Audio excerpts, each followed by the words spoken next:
ኣብ ዓመተ 2023 ኣተኩሮ ዘድልዮም 10 ግጭታት ከጋጥም ድዩ ኣይከጋጥምን። ዓመ ከምዚ እዋን ፕሬዚደንት ሩስያ ቭላድሚር ፑቲን ኣስታት 200,000 ዝግመት ሰራዊት ኣብ ደቡባት ዩክሬን ድሕሪ ምጽግዑ ዝተላዕለ ሕቶ እዩ ነይሩ። ስላያዊ ምንጭታት ሕቡራት መንግስታት ኣሜሪካ ሩስያ ኩናት ትዳሎ ከም ዘላ የጠንቅቑ ነይሮም። ኩናት ግን ዘይሕሰብ ይመስል ነይሩ። ግዳሓቂ ሩስያ ንዩክሬን ኣብ 2014 ኣጥቂዓትያ። ኣብ ጽድያ 2012 ድማ ሰራዊታ ኣብ ደባት ብምዕስካር ድሒራውን ናብ ዕረፍቲ ብምስዳድ ነቲ ትገብሮ ዝነበረት ቅድመ ምድላዋት ከተዳናግር ፈቲና። ፑቲን ንዩክሬን ከንበርክኻ ዘይምኻሉ ቁጥዑ ክሓቦ ይከኣለን።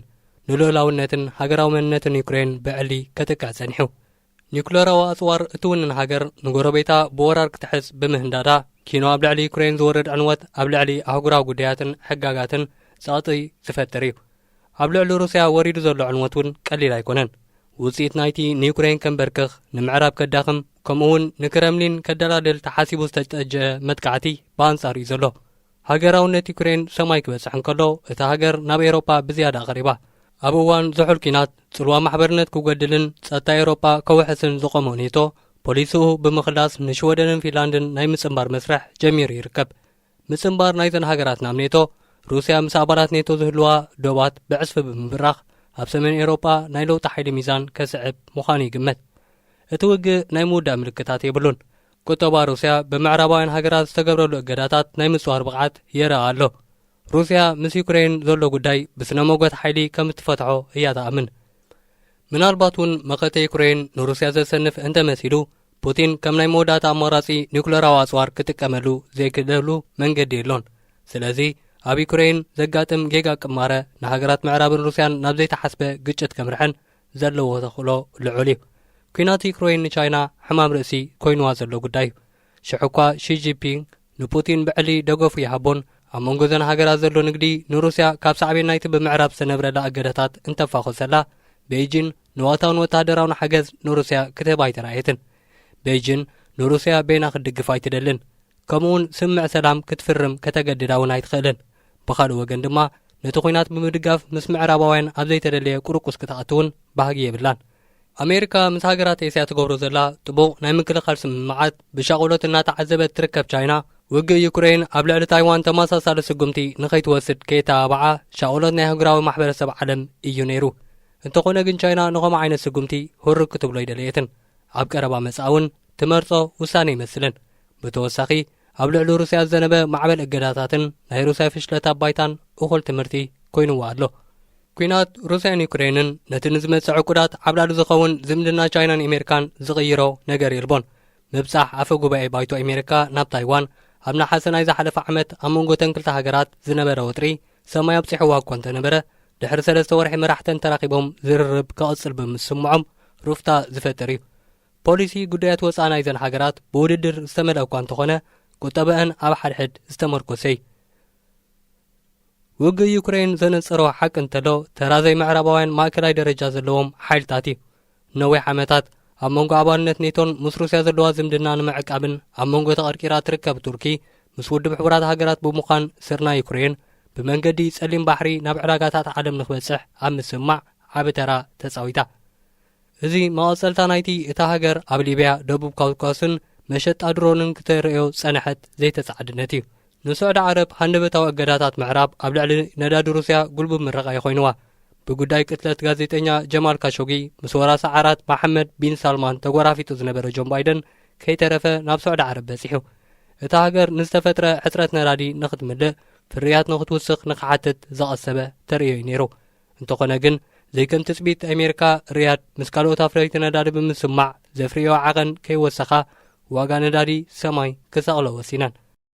ሓደ እዋን ናይ ጸጥታ መሻርክቲ ሕቡራት መንግስታት ኣሜሪካ ዝነበረት ህንዲ ነቲ ምዕራባውያን ዝተሓሰመዎ ነዳዲ ሩስያ ብዘይተቐጻጺ ክትዕድጎን ከላ ፑቲን ንዝገበሮ ናይ ኒውክለራዊ ኣጽዋር ተሃዲታት ግን ክትኩንን ተረእያ። እዚ ዘመልክቶ ሓቂ እንተሎ ኣብ መንጎ ዓበይቲ ሓይልታት ናይ ዓለምና ብሰንኪ ኹናት ዩክሬን ዝሰዕበ ምትፍናን ንማእከላት ሓይልታት ኣብ ሃገራዊ ጉዳያት ክሳተፉ ባብ ከም ዘረሓወሎም ዓለምና ድማ ናብ ብዙሕ ቅርጽታት ትኸይድ ከም ዘላ ዘመላኸትን እዩ። ኣብ ምምዕባል ዝርከባ ሃገራት እውን ኩናት ዩክሬን ዝተፈላለየ ስምዒታት ፈጢሩ። ኣብዚ ምድብ ዝርከባ ዝበዝሓ ሃገራት ኣብ ባይቶ ውድብ ሕቡራት ሃገራት ንወራሪ ዩክሬን ተቃዊሞንኦ። ብውልቀን ግን ንፑቲን ክኹንና ወይ እውን እገዳታት ክገብራ ይተረኣያን። እዚ ዝተፈላለየ ምኽንያታት ኣለዎ። ገለ ናይ ንግዲ፣ ገለ ድማ ታሪኻዊ ምትእስሳር ክህልወን ከሎ ገለ ከዓ ውሕስነት ጸጥታን ኣብ ሩስያዊ ጉጅለ ዋግነር ስለ ዝምርኮስ እዩ።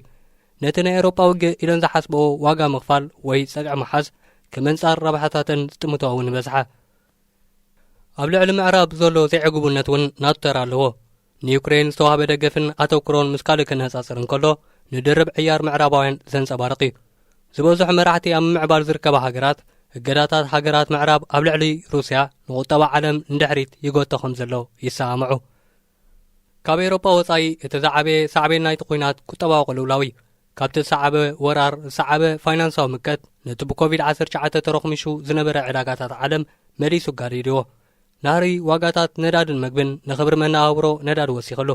ዋላ እኳ ዋጋታት ብመጠኑ ይረጋግኡ ልዑል መጠን ዘቕባበ ዕዳ ሃገራት እናሓደረ ከም ዝዓቢ ገይርዎ ኣሎ። ለበዳብ ኮቪድ ቁጠባዊ ቅልውላው ክሌማዊ ለውጥን ኣብቲ ኣፋፊ ኩነታት ንዘለዋ ከም ፓኪስታን ዝኣመሰላ ሃገራት ናብ ዓሚቕ ቅልውላው ከጥሕለን ዘይስጋ ኣይኮነን። ካብታ ዝሓለፈት ዓመት እንወስዶ ኣወንታዊ ነገር ኣሎ ዶ? ኣብ ዩክሬን ዝወረደ ዕንወትን ንሱ ዘሰዓቦ ንዓለም ሙሉ ዝሃወፀ ቁጠባዊ ቅልውላውን ኣብ ግምት ኣእቲኻ ብዙሕ ኣወንታዊ ነገር የለን። እንተኾነ ግን ከም ፑቲን ዝኣመሰሉ ቅኒት ፖለቲካ ዓለም ዘርጉ የማናውያን መራሕቲ ዝተበድህሉ ዓመት እዩ ነይሩ። ኣብ ብራዚል ጃየር ቦልሶናሮ ኣብ ምርጫ ክሰዓር እንከሎ ናይ ቅድመ መራሒ ኣሜሪካ ዶናልድ ትራምፕ ጽልኡ ዝተዳኸመሉ ዓመት እዩ ነይሩ። ብተወሳኺ ኣብ ፈረንሳውን ኣኽራሪት የማናዊት ሜሪ ለፐን ኣብ ፕሬዘንታዊ ምርጫ ተሳዒራ። ኣብ መንጎን ዘሎ ዓበይቲ ፍልልያት ንጎኒ ገዲፈን ቻይና፣ ሩስያን ካልኦት ምዕራባውያን ሃገራትን ንባይቶ ጸጥታ ውድብ ሕቡራት ሃገራት ከም መላዘቢ ግጭታት ካብ ምጥቃም ኣይበኸራን። ንኹናት ኢትዮጵያ ንምሽንግባል ዝተገብረ ፈተናታትን ዝተመሓየሸ ዝምድና ኮሎምቢያን ቬንዙዌላን ኪኑ ኣብ ኤውሮጳ ዘሎ ኩናት ሰላም ክግበር ከም ዝኽእል ዘእንፈተ እዩ። ብሓፈሽኡ ግን ዓመት 2022 ኣዝያ ዘይርግእቲ ዓመት እያ ነይራ። ለበዳብ ኮቪድ ንንቡር ኣካይዳ ዓለም ዝገማጠለላ፣ ህዝባዊ ተቃውሞ ንህንፃ ናይቲ ኣርማ ዲሞክራሲ ዝኾነ ባይቶ ኣሜሪካ ዘጥቅዓላ፣ ዓለማዊ ዋዓይ ንህይወት ደቂ ሰባት ኣብ ሓደጋ ዘእተወላ ዓመት እያ ነይራ። ብዘይካዚ ሩስያ ኒክለራዊ ኣጽዋር ክትጥቀም ከም እትኽእል ዘፈራርሓትሉ፣ ድኻታት ሃገራት ብዕዳት ዘቕበባሉ፣ ጥሜትን ሳዕቤንነት ክሊማዊ ለውጥን ብፍሩይ ዝደመቐሉ ዓመት እዩ። ዝሓለፈ ዓመት ቁፅሪ ኣብ ኩናት ናይ ዝሞቱ ሰባት ክብርኽ እንከሎ ብሰንኪ ኩናት ካብ ገዝኦም ናይ ዝተመዛበሉ ሰባት ቁፅሪ ድማ ድሕሪ ካልኣይ ኩናት ዓለም እቲ ዝበዝሐ ዝኾነሉ እዩ። ዓመተ 2023 ከ እንታይ ሒዛትልና እያ ክትመጽእ? ዓበይቲ ሓይልታት ናብ ውግእ የምርሑ ዶ? ን80 ዓመታት ዝቐጸለ ኒውክለር ናይ ዘይምጥቃም ሓራም ይጠሓስሉ ይኸውን? ፖለቲካዊ ቅልውላዋት፣ ቁጠባዊ ምንቁልቋላትን ክሊማዊ ዋዕን ኣብ ዝተወሰነ ሃገራት ከይተደረተ ኣብ ዝበዝሕ ክፋል ዓለም ሰብኣዊ ትራጀዲ የውርዱ ዶ?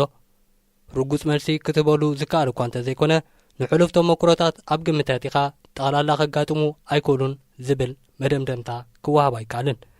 ስለዚ እምበኣር 10 ተኣፈፍቲ ቦታታት ኣብ 2023 ዝብል ክንርኢ ኢና። ምሳና ጽንሑ። ሬድዮ ኤረና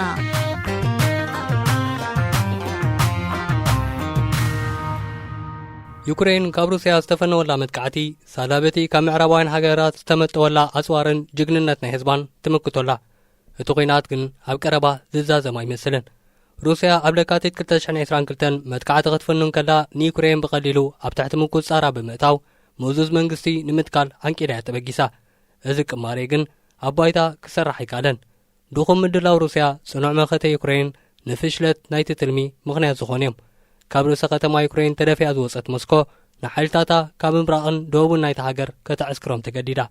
ኣብ ዝሓለፈ ቅዳማት ካብ ምዕራብ ዝተመጠወሎም ዘመናዊ ኣጽዋር ዝዓጠቑ ሰራዊት ዩክሬን ናብኡ ገጾም ገስጊሶም። ሩስያ ብወገና ኣስታት 300,000 ሓደሽቲ ኣባላት ሰራዊት ክትምልምልን ከላ ክንዱ ዝኣክል ቁፅሪ እውን ንኹናት ብምቋም ካብታ ሃገር ከም ዝሃደመ ዘይወግዓውያን ምንጭታት ይጠቕሱ። ብተወሳኺ ክረምሊን ንዘይተቋጻጸረቶ ከባቢታት ዩክሬን ከይተረፈ ከም ዝገበጦቶ ኣዊጃ። ብተደጋጋሚ ናይ ኣየር መጥቃዕትታት ብምክያድ ድማ ኣብ ልዕሊ ትሕቲ ቅርፂ ናይቲ ሃገር ሰፍ ዘይብል ዕንወት ኣውሪዳ። ከም ውፅኢት ናይዚ ድማ ኣገልግሎት ኤሌክትሪክ ኣብ ዝበዝሕ ክፋል ናይቲ ሃገር ተቋሪጹን ሓደ ካብ 3 ዩክሬናውያን ካብ ቤት ትምህርቱ ተማዛቢሉን። ክሳብ ሕጂ ዩክሬን ወይ ሩስያ ኩናት ደው ናይ ምባል ሸውሃት ዘለወን ኣይመስላን። ዩክሬናውያን ነፍሲ ወከፍ ናይ ሩስያ መጥቃዕቲ ንዝያዳ መኸተ ኣንጻር ሩስያ ምኽንያታት ክኾኖም ይረአ ኣሎ። ኣብ ሩስያ ናይ ኩናት ፕሮፓጋንዳን ራዕድን ንተቃውምቲ እቲ ኩናት ምንቕ ከም ዘይብሉ ገይርዎም ኣሎ። ሩስያ ዋላ እኮ እቲ ግጭት ብዲፕሎማስያዊ መንገዲ ንኽፍታሕ ድልውቲ ምህላዋ እንተነገረት ነቲ ናዚ ኢላቱ ዝልፎን ብምዕራባውያን ዝወር ኩርኩር መንግስቲ ዩክሬን ብውዕል ኢዱ ክህብ ትጠልብ ኣላ። ኣብዚ ሕጂ እዋን እቲ ኩናት ናብ መድረኽ ጃላነት ዝኣቱ ዘሎ ይመስል። ንክንደይ ክጸንሕ ከም ዝኽእል ግን ብርግጽ ዝፈልጥ የለን። ንማእከላይ ዩክሬን ዝዓለመ ካብ ቤላሩስ ዝብገስ ሓድሽ መጥቃዕቲ ናይ ምዕዋት ተኽእልኡ ትሑት እዩ። ሞስኮ ሳሕላ ሓጋይ ኤውሮፓን ብሰንኪ ኣብ እገዳ ምዕራብ ሰዓበ ልዑል ዋጋ ጋዝ ደገፈ ኤውሮፓውያን ዩክሬን ክንኪ ትጽቢት ነይርዋ። እንተኾነ ግን ስምረት ምዕራባውያን አንጻር ሩስያ ክሳብ ሕጂ ዝኾነ ፈቓቕ ኣይረአየን። ምኽንያቱ ዓወት ሩስያ ኣብ ልዕሊ ዩክሬን ኤውሮፓውያን ከም ስጋት እየን ዝጥምቶ። ፕሬዚደንት ዩክሬን ኣብ ኣሜሪካ ምብጻሕ ዑደት ኣብ ዘካየደሉ እዋን ዝተገብረሉ ድሙቕ ኣቀባብላ ብፍላይ እተን ሃገራት ዘለወን ደገፍ ዘርኢ እዩ። ኒውክሌራዊ ግጭት እቲ ዘፍርሕ ሲናሮ ናይ ኣብ ዩክሬን ዘሎ ኩናት እዩ። ነዚ ኣጽዋር ዝዓጠቑ ኔቶን ሩስያን ቀጥታዊ ግጭት ንምውጋድ ኣብ ዝሓለፈ ዓመት ዝከኣሎም ጽዒሮም ምዕራብ ዩክሬን ዘቕረበቶ ናይ ካብ በረራ ዝተኸልከለ ዞን ጠለብ ክነጽግ እንከሎ ንዩክሬን ዝወሃብ ምዕቡል ኣጽዋር እውን ደረት ገይረናሉ። ሩስያ ብወገና ኣብ ልዕሊ ብኔቶ ዝመሓደር ግዛኣታት መጥቃዕቲ ካብ ምፍጻም ብምቆጣባ ዓለምና ካብቲ ከጋጥም ዝኽእል ዝነበረ ዕንወዲ ኢና። ፑቲን ንምዕራብ ንምፍርራሕ ኒውክሌራዊ ኣጽዋር ከም ኣማራጺ ክጥቀም ምዃኑ ብተደጋጋሚ እኳ እንተጠቐሰ ድሒሩ ግን ብዙሕ ክዛረበሉ ይተራእየን። ምጥቃም ኒውክሌራዊ ኣጽዋር ነቲ ሩስያ ከተወግዶ እትጽዕር ዘላ ቀጥታዊ ገለጽ ምስ ኔቶ ዝጻረር እዩ። እዚ ኣብ ቦትኡ ኮይኑ ተኽእሎታት ምጥቃም ኒውክሌራዊ ኣጽዋር ትሑት ግምት ክወሃቦም ኣይክእልን። ብፍላይ ፑቲን ስልጣኑ ምዝነቓና ከም ናይ መወዳእታ ኣማራጺ ክጥቀመሉ ይኽእል። ግዳ ሓቂ እቲ ኩናት ኣብ ዝሓለፈ 90 ዓመት ዘይነበረ ስጋት ኒውክሌራዊ ዕንወት ደጊሙ ከም ዘንጠጢ ዝገበረ እዩ። ብተወሳኺ ኣብ ዩክሬን ዘጋጥም ከይዲ ኣብ ኤውሮፓ ዝተናወሐ መድረኽ ጃልነት ብምኽሳት ናብ ሓደገኛ ኩነታት ክምርሕ ዝለዓለ ተኽእሎ ኣለዎ። ነዚ ንምውጋድ ምዕራባውያን ሃገራት ነቲ ኣብ ዩክሬን ዘሎ ግጭት ብሰላማዊ መንገዲ መፍትሒ ክረኽብሉ ዘኽእል ብልሓት ከናድያ ይግባእ። ኣብዚ ሕጂ እዋን ንዩክሬን ኣብ ትሕቲ ዝኾነ ይኹን ኩነት ምድጋፍን ምዕጣቕን ዝብል ፖሊሲ ቁኑዕ እኳ እንተኾነ ዘላቒ ፍታሕ ዘምጽእ ኣይኮነን። ስለዚ በቲ ሓድኒ ክረምሊን ካብዚ ዝተነብረላ ማዕበል ዕገዳታት ብምግልጋል ክትረኽቦ ትኽእል መኽሰባት ብንጹር ብምቕማጥን በቲ ካልእ ወገን ድማ ዩክሬን ብሰላም ክትነብረሉ ትኽእል መንገዲ ምጥጣሕ ነዚ ዘሎ ተኣፋፊ ኩነታት መኸተምታ ክገበረሉ ይከኣል እዩ። ካልኣይ ኣርሜንያን ኣዘርባይጃንን ኩናት ዩክሬን ንዓለም ብሓፈሻ እኳ እንተጸልዎ ብዝያዳ ግን ኣብ ደቡብ ዞባ ካውካሱስ ጽልዎ ተራእዩ። 2 ዓመት ድሕረቲ ብሰንኪ ዞባ ነጎርኖ ካርባኽኽ ኣብ መንጎ ኣርሜንያን ኣዘርባይጃንን ዝተኻየደ ውግእ እተን ሃገራት ናብ ዳግማይ ግጭት ከይምርሓ ዘየስግእ ኣይኮነን። ቅልውላው ሩስያ ኣብ ዩክሬን ነቲ ዞባ ናብ ዘይተደለየ ቅማረታት ክመርሖ ተራእዩ። ከጋጥም ዝኽእል ኩናት ካብቲ ኣብ 2020 ዘጋጠመ ናይ 6 ሰሙን ኩናት ዝብእስ ሳዕቤናት ክህልዎ እዩ። እቲ ሰራዊት ኣዘርባይጃን ንኣርሜንያውያን ብምስዓር ካብ 1990ታት ኣብ ትሕቲ ምንኩስጻር ኣርሜንያ ዝነበረ ንናጎርኖ ካርባኽ ዝተቋጻጸረሉ ውግእ ህይወት 7,000 ወተሃደራት ከም ዝወሰደ ይግለጽ። እቲ ዕናዊ ግጭት ብሽምግልና ሩስያ ደው ኢሉ ድሕሪ እቲ ኩናት ሓይሊ ሚዛን ምስ ኣዘርባይጃን ዛዝዩ። ብኣንጻሩ ኣርሜንያ ሰራዊታ ይኹን ኣጽዋራ ዳግም ክትሃንጽ ኣይከኣለትን። እቲ ምኽንያት ናይ ነዊሕ እዋን መሻርክታ ሩስያ ኣብ ተኼላ ኩናት ዩክሬን ስለ ዝተሸመት ዘድሊ ቐረብ ክትረክብ ኣጸጊምዋ። ኣዘርባይጃን ብኣንጻሩ ዓሚ ሰራዊታ ብዕስፊ ከተገልብጥ ተራእያ። ብቱርክ ተደጊፋ ዝዓተቐቶ ዘመናዊ ዕጥቂ ካብ ናይ ኣርሜንያ ኣጸቢቑ ይበልጽ። እገዳ ኣብ ልዕሊ ሩስያ ዘስዓቦ ልዑል ጠለብ ጋዝ ሩስያ እውን ነታ ሃገር ርእሳ ከም እተቐንዕ ገይርዋ። ቅልውላው ሩስያ ንኹናት ኣዘርባይጃንን ኣርሜንያን ብኻልእ መልክዕ እውን ክጸልዎ ተራእዩ እዩ። ከም ኣካል ናይቲ ኣብ 2020 ዝተፈረመ ናይ ምቁራጽ ተኹሲ ስምምዕ ዓቃብ ሰላም ሰራዊት ሩስያ ኣብቲ ዘከራኽር ግዛኣታት ናይ ንጎርኖ ካራባኽ ዓስኪሩ ነይሩ። ኣዘርባይጃን ንሰራዊት ሩስያ ጥሒሳ ኣብ ልዕሊ ኣርሜንያ መጥቃዕቲ ከተካይድ ዝብል ሓሳብ ዝተተግበረ ውጥን ከምቲ ዝተሓስቦ ክሰርሕ ኣይተራእየን። ሰራዊት ኣዘርባይጃን ኣብ መጋቢትን ናሓሰን ዝሓለፈ ዓመት መጥቃዕትታት ብምፍጻም ኣብ ናጎርኖ ካራባኽ ሰፊሕ ስትራቴጂካውን ቦታታት ክቋጻጽር ክኢሉ ቀጺሉ እውን ኣብ መስከረም ኣብ ውሽጢ ግዛኣታት ኣርሜንያ ሰፊሕ ቦታታት ተቋጻጺሩ። ኩናት ዩክሬን ናይ ሰላም ዝርርባት ከይካየዱ ዓብዪ ዕንቅፋት ፈጢሩ። ኣብቲ ዞባ ነዊሕ እዋን ዓብላሊ ተራ ዝነበራ ሩስያ ኣተኩራ ናብ ኩናት ዩክሬን ጠሚዛቶ ትርከብ። ብመሰረት ስምምዕ 2020 ካብ ኣዘርባይጃን ተበጊሱ ብኣርሜንያ ሰንጢቑ ናብታ ኣብ ደባት ኢራን እትርከብ ግዛኣት ናክቫችክን ዘምርሕ ነፃ ናይ ንግዲ መስመር ክኽፈት ነይርዎ። መኽፋት ናይቲ መስመር ንግዲ ነታ ኣብቲ ዞባ ዘሎ ተኣፋፊ ኩነታት ኣብ ምህዳእ ከጻወቶ ዝኽእል ተራ ኣህሊልካ ክረአ ይግባእን። ድሕረቲ ኣብ 2020 ዘጋጠመ ግጭት ኣዘርባይጃን ነዊሕ ዓመታት ዞባ ናጋርኖ ካራባኽ ፍሉይ ሓለፋ ክወሃባ ተቕርቦ ዝነበረ ጠለብ ገዲፋ ነቶም ኣብኡ ዝነበሩ ኣርሜናውያን መሰሎም ክሕሎን ጸጥታዊ ውሕስነት ክዋዳድሎምን ትጠልብ ኣላ። ኣዘርባይጃን ብወገና ኣርሜናውያን ከም ነፍሲ ወከፍ ኣዘርባይጃናዊ መሰላት ክረኽቡ ምዃኖም ትማጎት። ኣብ መወዳእታ 2021 ሞስኮ ብኤውሮጳ ሕብረት ዝቐረበን ንኣርሜንያን ኣዘርባይጃንን ናይ ምሽምጋል ተበግሶ ተቐቢላቶ ነይራ። እዚ ነቲ ኣቐዲሙ ብሩስያ ዝተበገሰን ብዙሕ ክዕወት ዘይከኣለን መስርሕ ዘተ ሰላም ክድርዕ ትጽቢት ተገይርሉ ነይሩ። ድሕሪ ኲናት ዩክሬን ግን ዝኾነ ተበግሶ ናይ ኤውሮጳ ሕብረት ሩስያ ጽልዋ ንምድኻም ከም ዝተጠጀአ ውዲት ስለ እትቖጽሮ ክዕወት ዘለዎ ተኽእሎ ትሑት እዩ። ከም ውፅኢት ናይዚ ዝተፈላለየ ሃገራት ምዕራብ ዘቕርቦ ንድፍታት ሰላም ምትሕብባር ክትኣቢ ጸኒሓ።